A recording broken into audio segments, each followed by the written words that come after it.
பல்வேறு புகார்களும் குற்றச்சாட்டுகள் எழுந்ததால் கோவை மாநகராட்சியின் மேயர் பதவியை கல்பனா ராஜினாமா செய்த நிலையில் மேயர் பதவிக்கு அடுத்து யார் வருவார் என்ற எதிர்பார்ப்பு அதிகரித்துள்ளது. இதுகுறித்து இந்த செய்தி தொகுப்பிலை பார்க்கலாம்.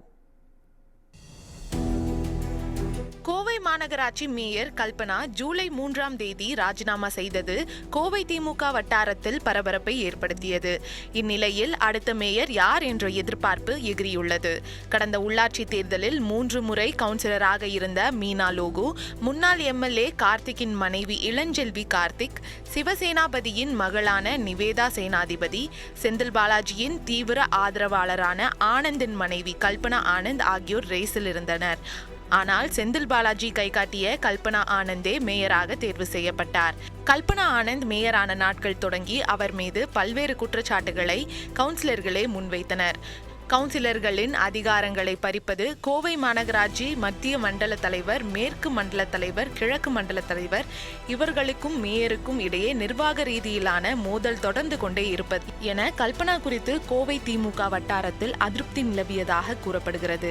அதோடு முறைகேடாக இயங்கக்கூடிய வணிக நிறுவனங்கள், கடைகள் போன்றவற்றில் சட்டவிரோதமாக பண வசூல் நடைபெறுவதாகவும், கவுன்சிலர்கள் கொடுத்த லஞ்ச புகார்கள் என பல்வேறு குற்றச்சாட்டுகள் கல்பனா குறித்து தலைமைக்கு கவுன்சிலர்கள் ரிப்போர்ட் கொடுத்துள்ளதாக கூறப்படுகிறது.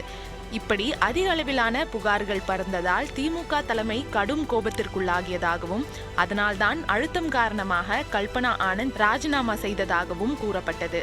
இந்நிலையில் கோவையின் அடுத்த மேயர் யார் என்ற கேள்வி எழுந்துள்ளது.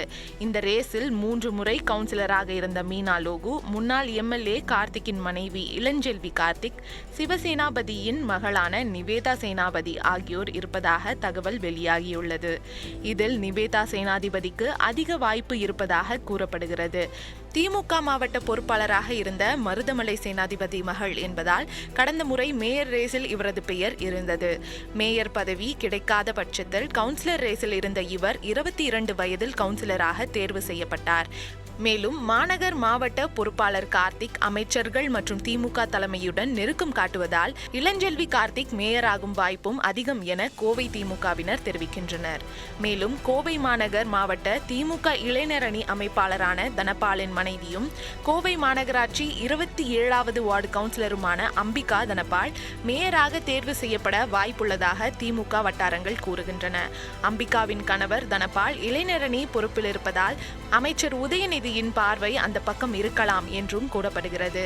கோவைக்கான அடுத்த மேயராக யார் வருவார்கள் என்று பொறுத்திருந்து பார்க்கலாம்.